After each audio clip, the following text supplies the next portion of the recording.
Well, first of all, thank you, Andrew and Asha, for inviting us, the National Farm to School Network, and my colleagues, Jen and Becky here, to present about our Farm to School Coordinator project and learnings from a research study that we recently conducted.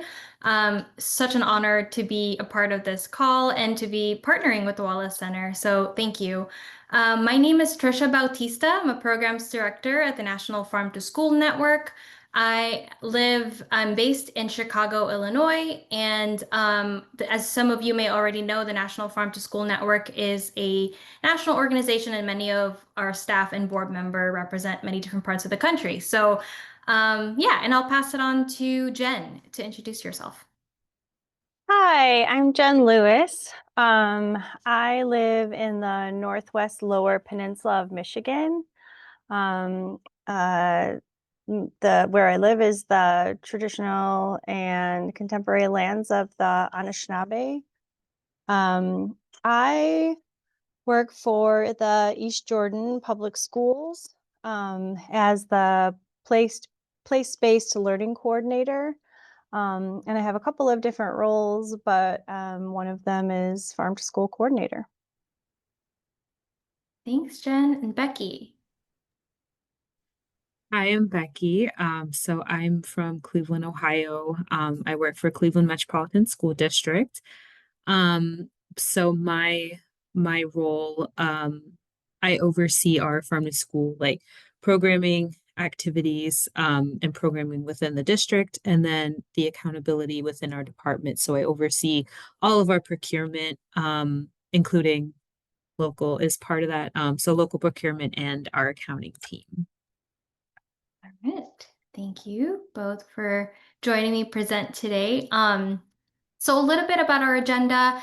In a moment, you'll hear directly from Becky and Jen about their roles and the work that they do as farm to school specialists within their school districts and school communities.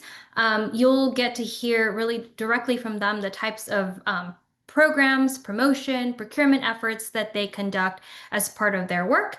And then from there, I will be sharing about the project, so the Farm to School Coordinator project, and some of the research findings that we have. And then afterwards, I'm so excited to share some of the resources and the research brief that we have recently published with you all. And because it is Farm to School Month, I promise in a moment at the end of the call, I'll be sharing a link where you can also download some of these beautiful images that we have in celebration of Farm to School Month. And then we'll open it up for discussions. So let's see, Jen, do you want to tell us about what a Farm to School Coordinator is and some of your responsibilities? Sure. So East Jordan Public Schools were located in a small rural district. And there are several other districts, in our area that are about our size, some a little smaller, some a little bigger. We're like sort of right in the middle. We're lucky to live in a big agricultural area. Michigan is an agricultural state for sure, but we are in especially a fruit growing belt along the Lake Michigan coast.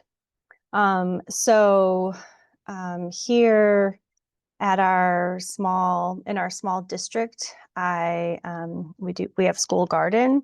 So I work directly with students every day throughout the day, doing farm and garden and nutrition lessons.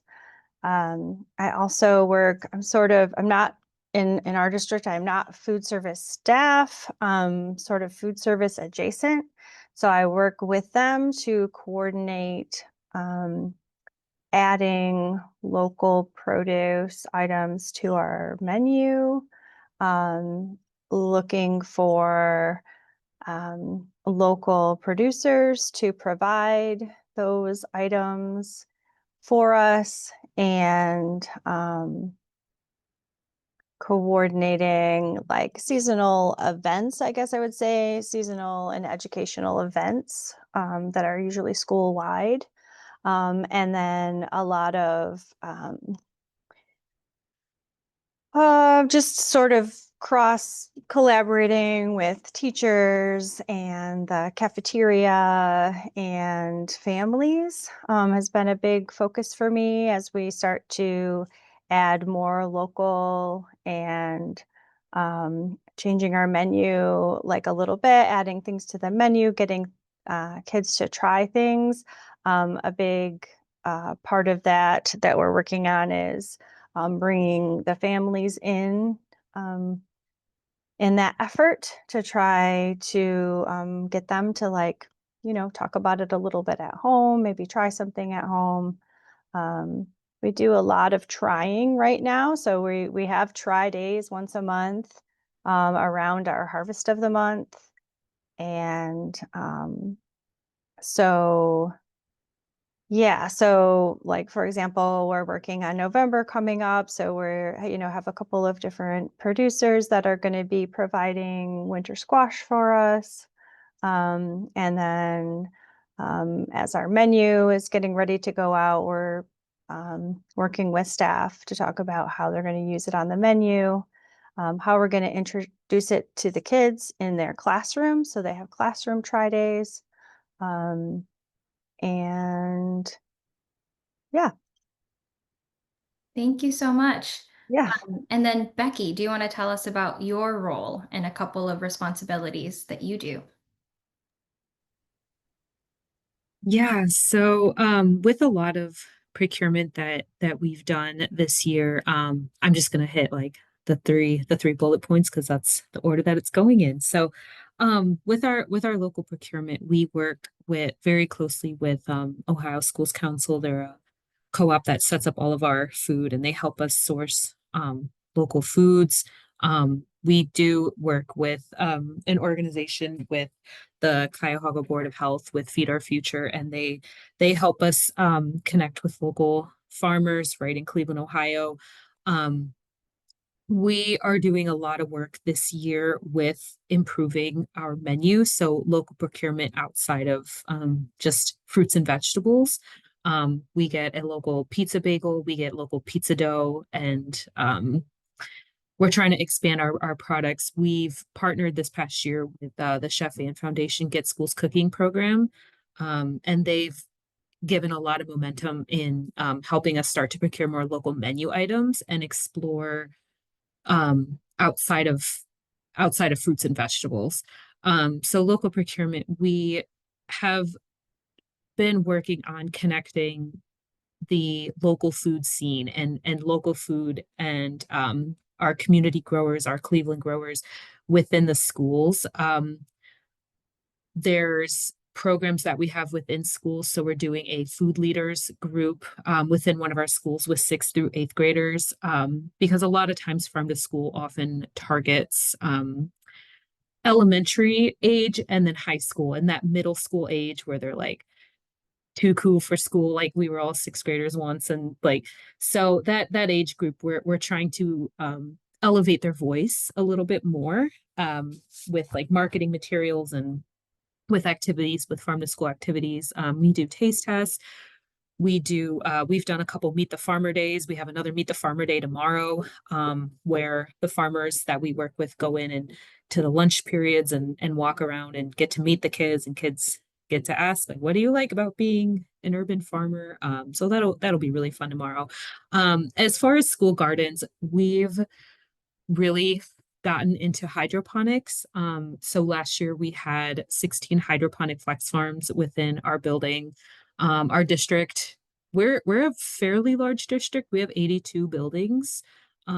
We had them in 16. We had partnered with Food Corps last year, and unfortunately that was cut. That federal funding was cut. So I've had to take a lot of pivots and figure out how to do programming in the district, leaning into teachers who are interested. So these past couple weeks, I've been setting up hydroponics with teachers that wanted to continue the program, and letting the students learn like agriculture through science and hydroponics, and they seem to love it. So just putting momentum back into that has been quite a bit of my time. And then with the education piece, so we this year are doing the fresh fruit and vegetable program in all of our sites. So in all, we have 62 K-8 buildings. So in all 62 sites, and we have teachers on board who are leading that program in each of the schools, and just finding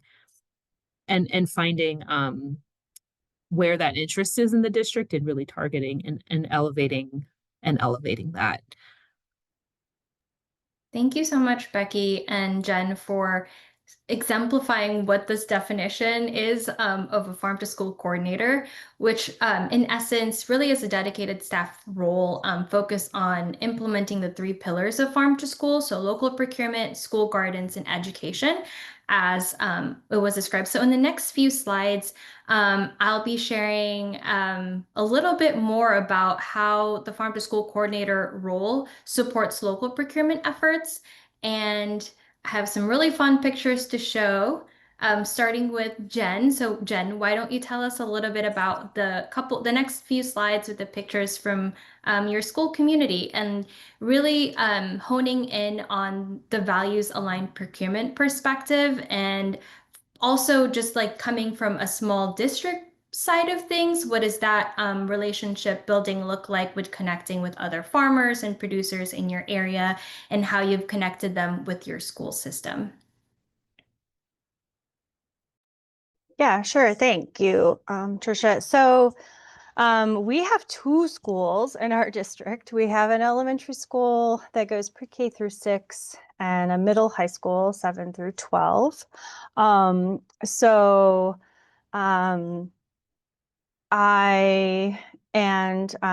I've been in this role 3 years, 3 full school years, starting my fourth school year.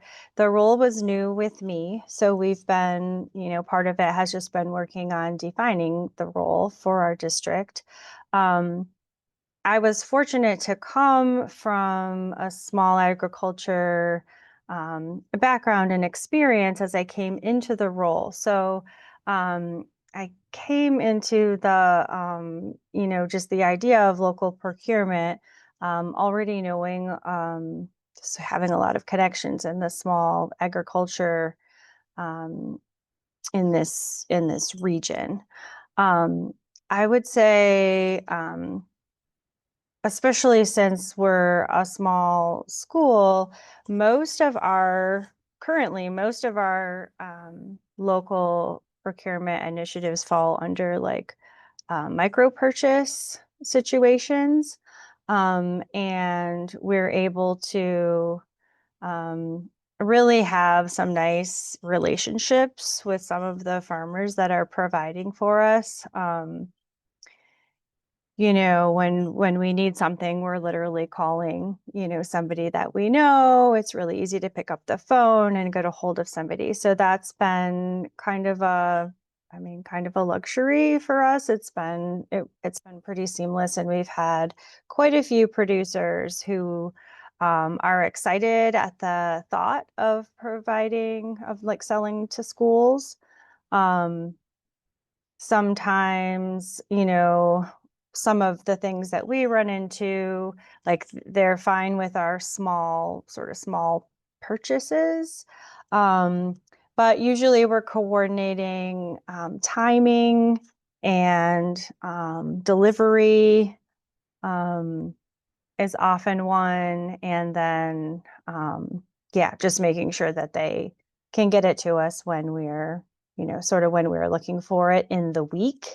Not so much like the season we can nail down, but like if we don't have it early in the week, it often just becomes more difficult for us to use. So you can see some of the pictures that we shared are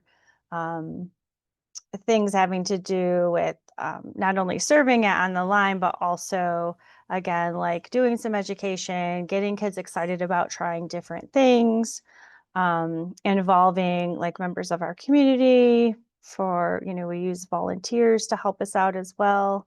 A lot of things happen right in the classroom. As you can see, some of our monthly, they have tri-days.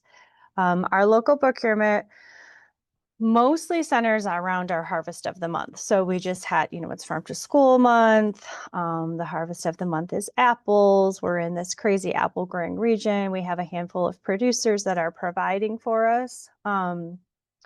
Apples is really a great example because we've been able to talk with producers who are willing to like prune their trees in certain ways to get small school-sized apples.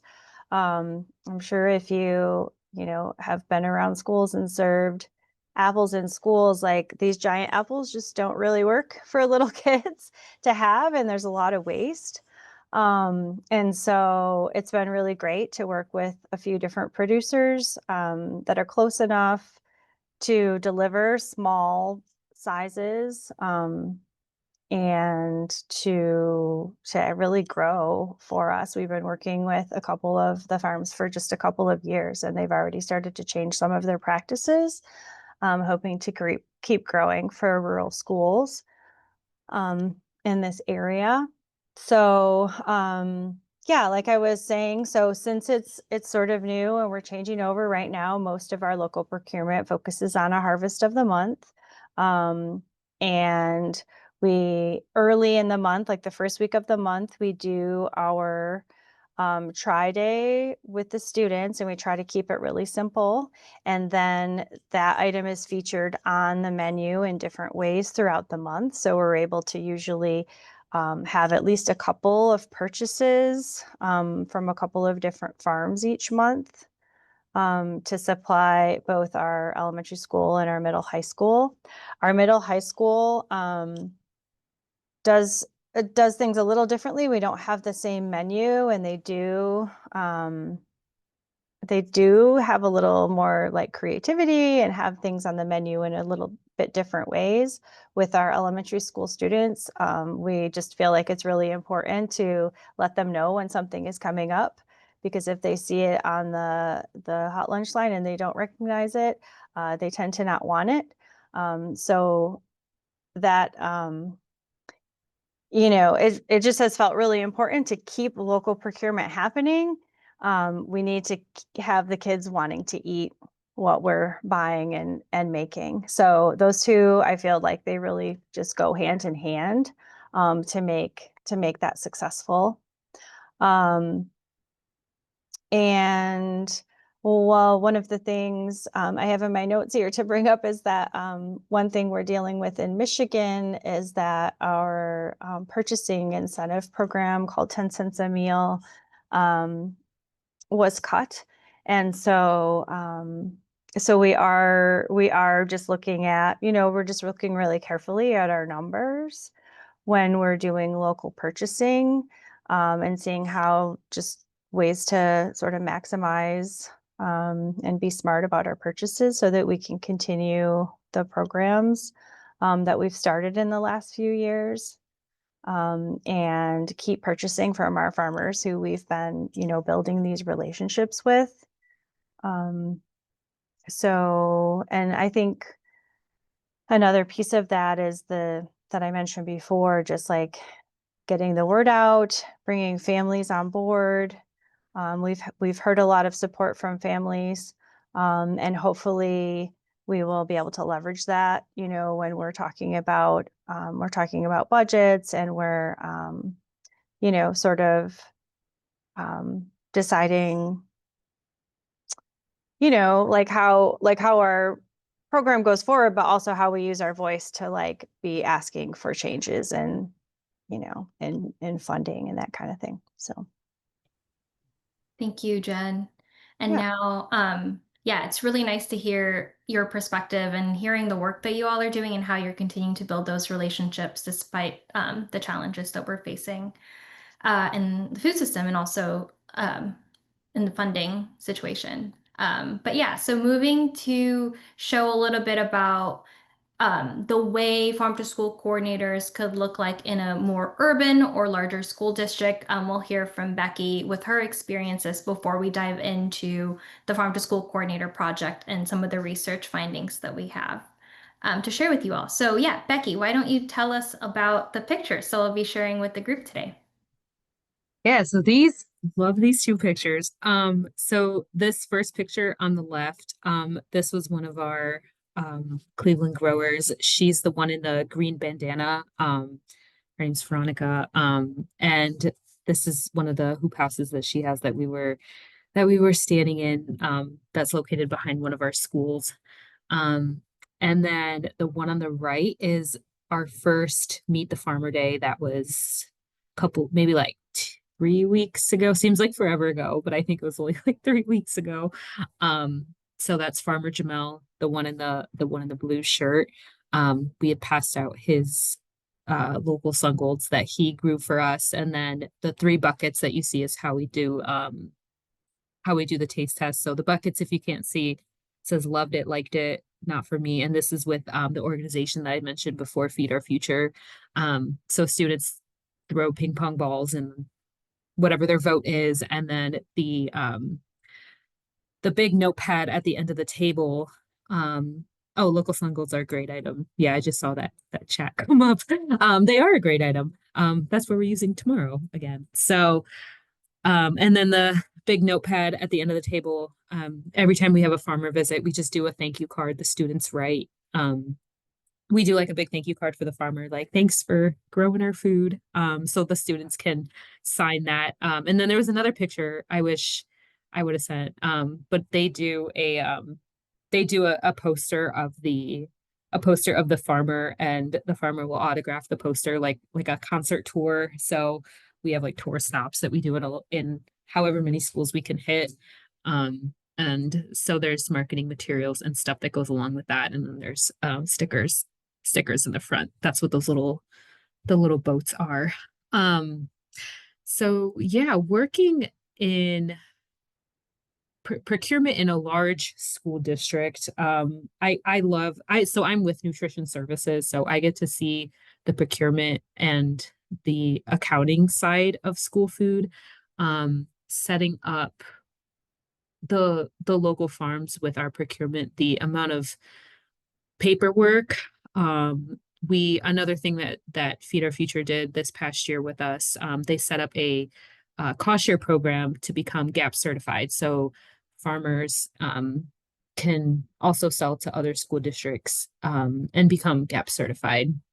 And this cost share reimbursement program helps them do that with that certification process. So there was that certification process that they had to go through, and then the OSC, we work with Ohio Schools Council, and it's a co-op that sets up all of our food procurement, or helps us set up all of our food procurement. And I'm not gonna lie, the amount of paperwork involved in both of those is no joke. And a lot of bringing up like the urban farm scene, where they might typically be selling in farmers markets, and where it's just cash on the barrel, hand-to-hand cash, and the act of creating invoices that are accepted by our workday system, and being on the accounting side, and helping our local growers create invoices and that were compliant in what our large school district needed. And again, just the amount of paperwork was a process, but it panned out very well. I think it took a lot of work, a lot of time, but I think any of the local farmers would say, I would hope that they would say that it was very worth it. Because even in the picture with Farmer Jamel here, like he got to meet all the students in that school, and they got to ask him, like, what do you like about being an urban farmer, and you're right up the street, and like I can literally wave to you from my classroom. And that's how like local I wanted to try to make this program. And even just getting the education out, I'm trying to bridge more of the classroom education with the FFVP and the hydroponics, and getting the farmers into the schools and schools out to the farm if we're able to. We've briefly talked about that at one of our schools, and trying to get a field trip out to Farmer Jamel. So that is in the works for next spring. So hopefully that actually happens.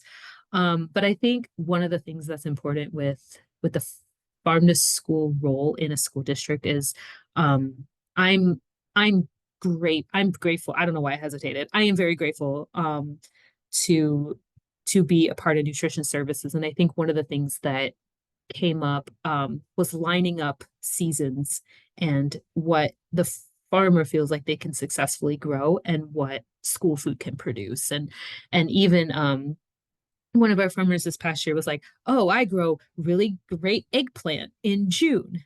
And it's like, okay, well, we're not in school in June. And our kitchens just like don't have the capacity. Like we're just not at a place where we can serve eggplant in school lunch. So like as great as that is, like those disconnects did happen. So it just takes like conversation of what are you able to grow successfully when, and connecting that with when are we in school and what are we able to serve.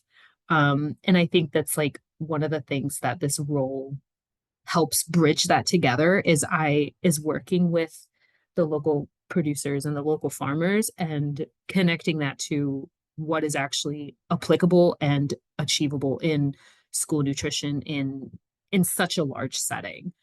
Even initiating a menu item. A lot of like we do a local pizza dough with a woman-owned company about half-hour away from us, and not all of our schools have the capability to do fresh pizza dough, just staff wise, equipment wise. And so going through each of those checklists in all of our schools. And last year when we launched it, we did it in 5 schools, which is great. But then, we're on such a large scale. It's like, how do we continue to grow that and make that happen? And actually like put that on the map. So I think that's like one of the most important things of this role, is that it's just connecting the community within the school and then the school back out to the community. Doing our Instagram page for our department. I do try to reach the community a lot, and even doing community events and involving parents and community members when I can. And just what that looks like and what is able to be done within a school setting. If anyone on here is actually with a school setting, I feel like in schools things change very fast but happen very slowly, and doing that and joining that in a community, in an urban setting where things are just changing and moving all the time. It's exciting, but it's a lot of work. I'm sure you all can attest.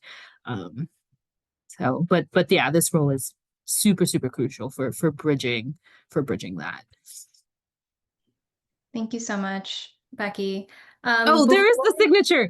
That's the signature page. Yeah, so that's our. There you go. I did include it. Yeah, that's what I thought I said it. I'm sorry. Well, so when we visit schools, he like autographs like a celebrity. And when we were at the school, I did an announcement. I was like, guys, this is Farmer Jamel. Like he's a celebrity, and the kids were like, woo, like cheering for like they want a celebrity. And I'm like, guys, like you don't know Farmer Jamel. Like this is Farmer Jamel, and they were like, what? They went nuts.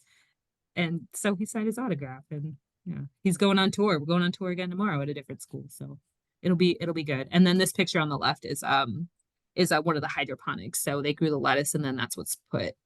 We're working towards putting that on the fruit and vegetable bars. So we initially started with 10, and then last year I received funding for 20, and then this year I received funding for another 26 bars. So getting those bars out in the district. But yeah, that's lettuce from hydroponics. So thank you, Becky, and thank you, Jen, for really showing what this role looks like and how unique and robust the work that you all are doing, not only in serving your students and the families and the surrounding communities, but the types of partnerships that you're developing with farmers, producers, and like the local agriculture scene in your area. I wanted to invite you both to just close sort of your segment with talking about any hopes or goals or anything you'd like to share with the folks joining this value chain call with the Wallace Center. So yeah, I guess I'll open up. Maybe Jen, any final hopes or goals you want to uplift? Yeah. So for us, Here in East Jordan, we are, continuing to add products, trying to sort of like shift our ordering practices to,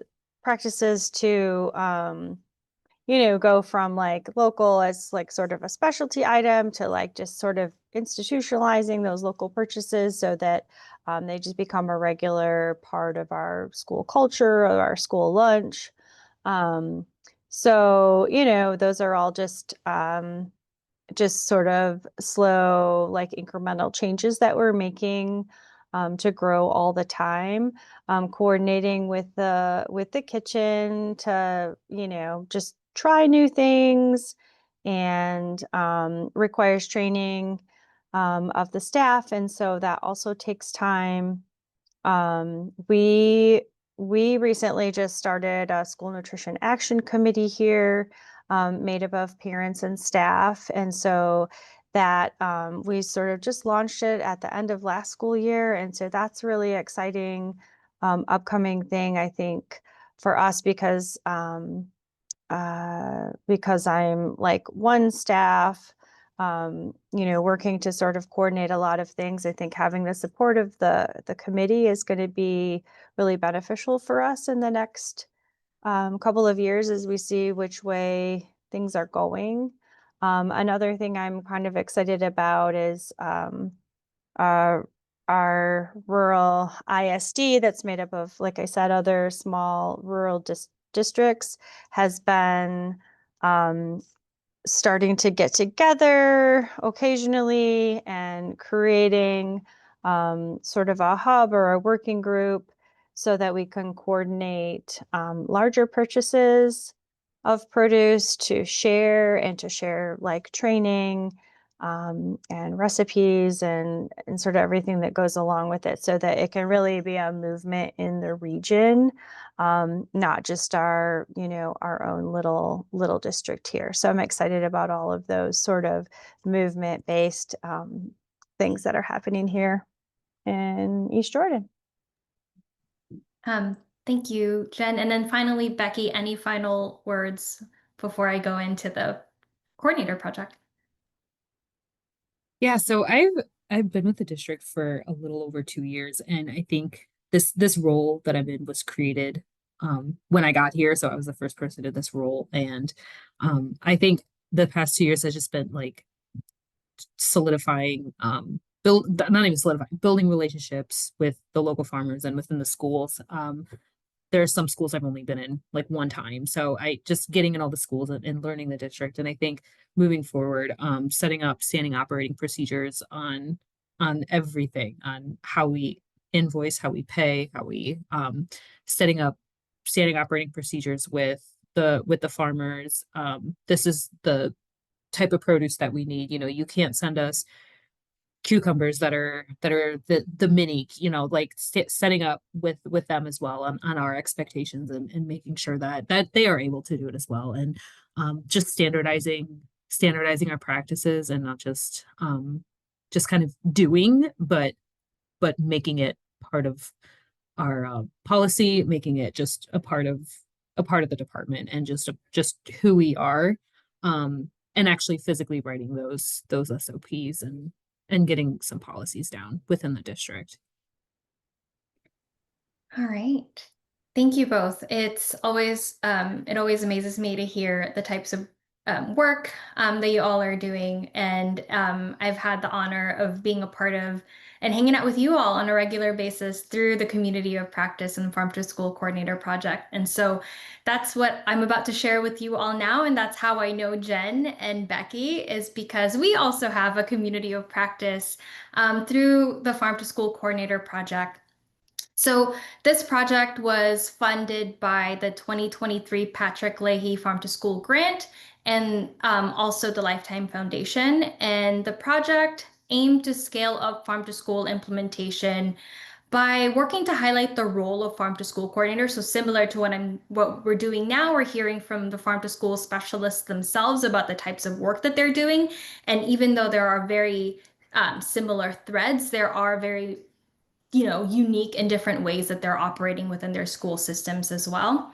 And so part of this project is working to highlight the role, but also find ways to advocate and establish more of these farm to school coordinator positions. And the second part of this project is a research that we've conducted in partnership with Colorado State University. And our goal was to test our hypothesis that, is having a designated farm to school coordinator role, does that help create a more comprehensive farm to school program implementation? What does that degree of farm to school implementation look like when there is a designated farm to school coordinator? And so the project consisted of two sets of project participants. We had a community of practice, which, like I mentioned, Jen and Becky were both inaugural members of. We're looking to continue and expand this community of practice convenings in the coming years. But the community of practice basically consisted of farm to school coordinator specialists, coordinator roles, where 50% of their role is dedicated, at least 50% or more of their role is dedicated to all three pillars of farm to school. So procurement, education, and the garden piece. And we also had a working group, and that was a group of individuals looking to establish a farm to school coordinator role in their school communities. And these two groups met separately, but we did do some cross peer learning opportunities where we invited some of the farm to school coordinators from the community of practice to present, connect with the working group members, and learn from each other. So a little bit more about the project component. So the collaboration piece was a really big thing, a really big component of this. As I mentioned, we had the community of practice and the working group, and this was really designed to do peer learning, professional development. We partnered really closely with Shelburne Farms Institute for Sustainable Schools, where our farm to school coordinators participated in the community of practice, actually attended and participated in two of their leadership academy. And so all the pictures that you're seeing and that you're going to be seeing in the slides are actually from our gatherings and the two gatherings this past couple years during the project implementation. And the second component of this project was that research component. And this was a study done with the Colorado State University's Institute for Research in the Social Sciences. The study was a mixed method study design that looked to analyze the landscape of farm to school coordination across the country and determine, really, like I said, determine the connection between an established coordinator role and the degree of farm to school program implementation. So part of the study, Colorado State conducted a series of interviews from both the working group members and the community of practice members. NFSN also did an evaluation of the community practice and working group engagement to make sure, like, how is the peer learning being conducted? What does that look like? How can we improve upon some of these engagements? What can we do to improve in the future iterations of the community of practice? And then last but not least, we disseminated a landscape social survey. And so this survey was sent out widely within the National Farm to School network of over 550 partner organizations. We had some parameters for who can really complete the survey, but for the most part, the survey generated over 150 responses, with 45 of whom identified as an actual farm to school coordinator. And then from what we can see, the respondents represented about 37 states. So more about the study design. The survey responses was also kind of paired against the recent USDA Farm to School census to kind of get an understanding of what we're hearing from the interviews from the working group and the community practice and the survey itself, and what we're seeing nationally and what does that look like, and kind of did a lot more of the analysis from that perspective. So in the next slides, I'm going to be showing some of the findings with you.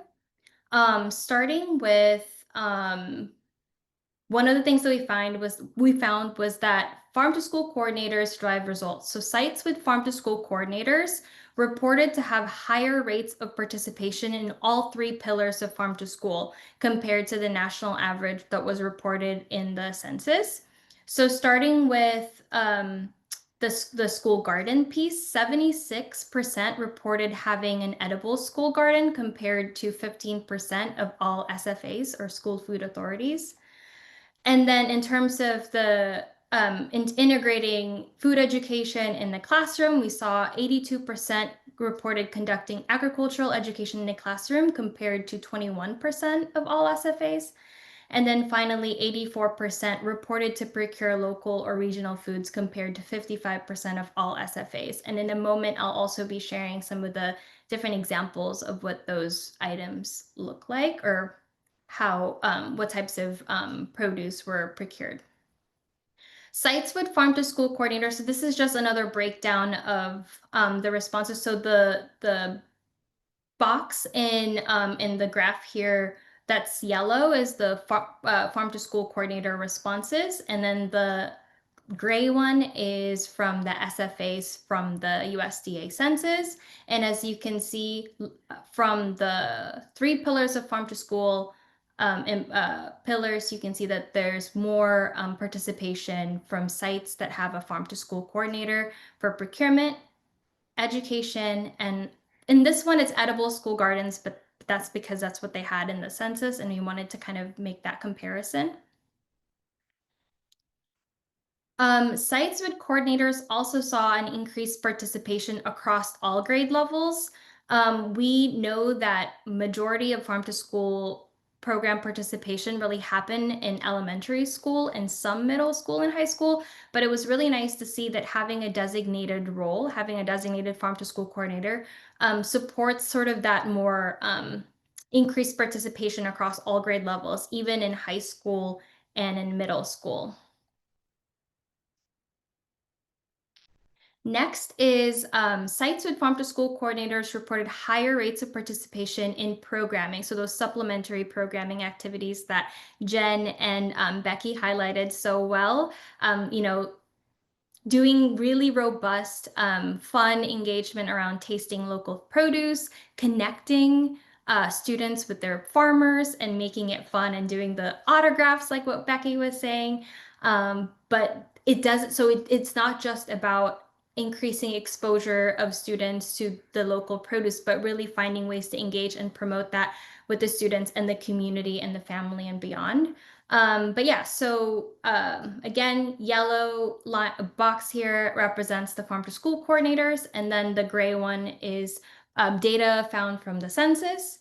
But compared to the national average, sites with farm to school coordinators reported higher participation in several of these types of promotional activities, like serving local foods, taste test or cooking demonstration, more of the nutrition and food promotion type of events, definitely celebrating Farm to School Month, and media coverage for local food and schools. So having more of that robust storytelling that happens, which many of you heard earlier today too.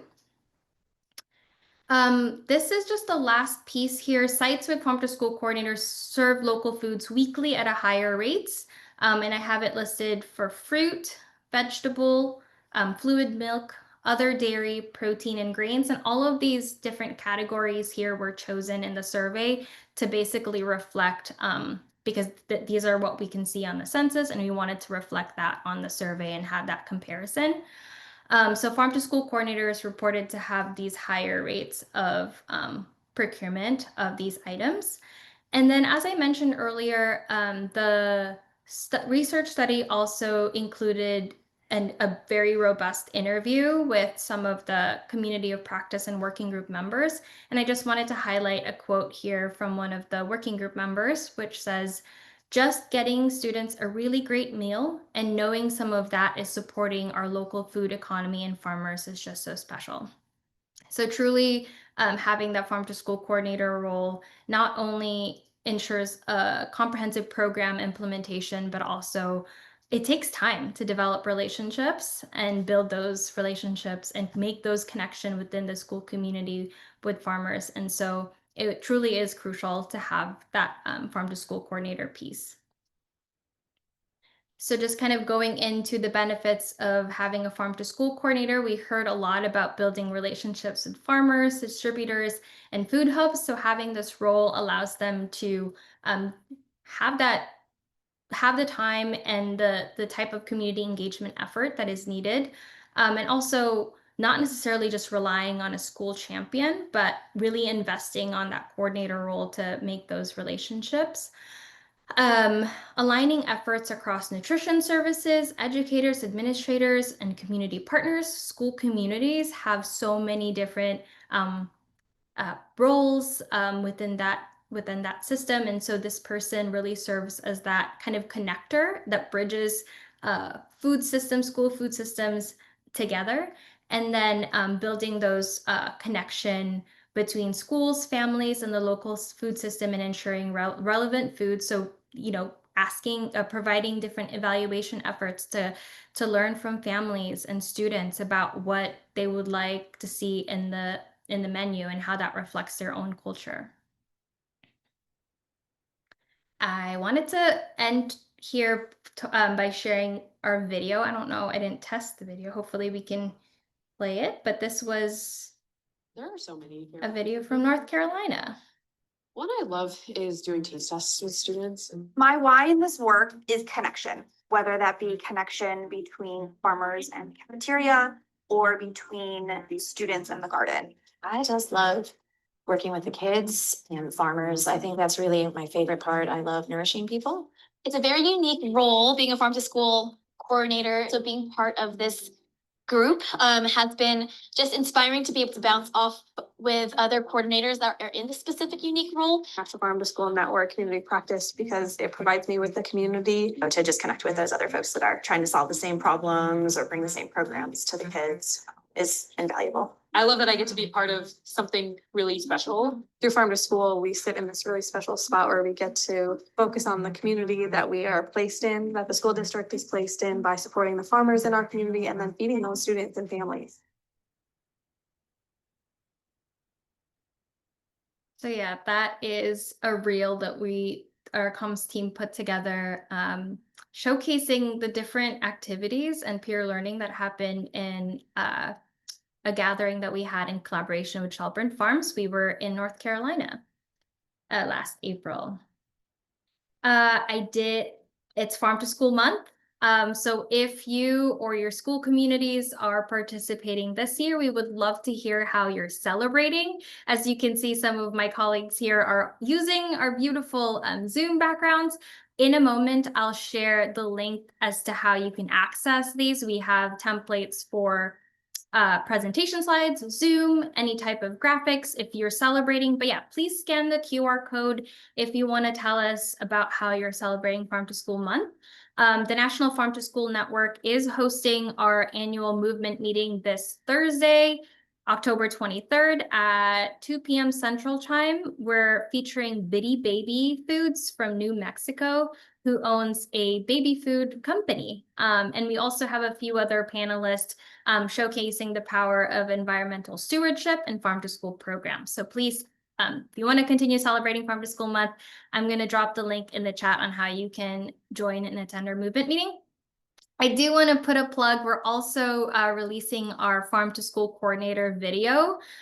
We went to San Diego this past, not we, but we had, we're featuring a Farm to School Coordinator from San Diego, Janelle Manzano, and that's going to be this year's virtual field trip for the movement meeting. You're going to see again, more of the power of having a Farm to School Coordinator and implementing Farm to School program and building those relationships. Okay, we have two resources that I wanted to uplift for you today. We have our visual guide to demonstrate impact. This particular resource has more of the data and research findings and some of the quotes that we have from the interview, and really exemplifying that rather than relying on, again, school champions and focusing on these aren't necessarily volunteer type of work or something that a thing that we can do on the side. NFSN really encourages the investment on establishing farm to school coordinator roles to ensure comprehensive program implementation, values aligned community engagement and farmer partnership, and also like program sustainability. There's so many different components. There's so many different ways that a farm to school and ECE work can look like in a school community. As you can see, as you heard from Jen and Becky, while they're both fulfilling sort of the same role, the way farm to school looks like in their school communities and their school districts looks very different. And then if you are interested in exploring having a farm to school coordinator, or if you're already there, we did put together a position description template. And this was actually co-created with the community of practice and working group members. We basically compiled some of the resources that they've used in the past and then created sort of a best practice or template here for folks to refer to. And we have some resources with that as well. If you have any questions or would like to connect more about the project, the community of practice concept, please reach out to me at trisha@farmtoschool.org. And then if you're not already, I'd love to invite you to join our network. It's free to join. We have over 550 partner organizations, many of whom are representing nonprofit, community-based organizations. In the past few years, NFSN has actually increased our number of place-based organizational partners. So many of them are community-based. We have a lot of business owners who are farmers and producers. And yeah, we've just been a really growing network, and we try to have engagement opportunities every month as much as we can. And being a part of the network also invites you to be added to our listserv. And if you have like a question or want to get connected to folks doing the same type of work, you're welcome to email the listserv. All right. And with that, I just wanted to highlight the amazing inaugural Farm to School Coordinator Community of Practice. You met Jen and Becky today, but here are their names that I wanted to honor today. I was actually just hanging out with Bree and Allison a couple days ago. We were doing a very similar presentation. So thank you all for your time. I know we have 2 minutes left, but perhaps we have some questions that we can answer in real time. But thank you all for your time and attention. Appreciate it.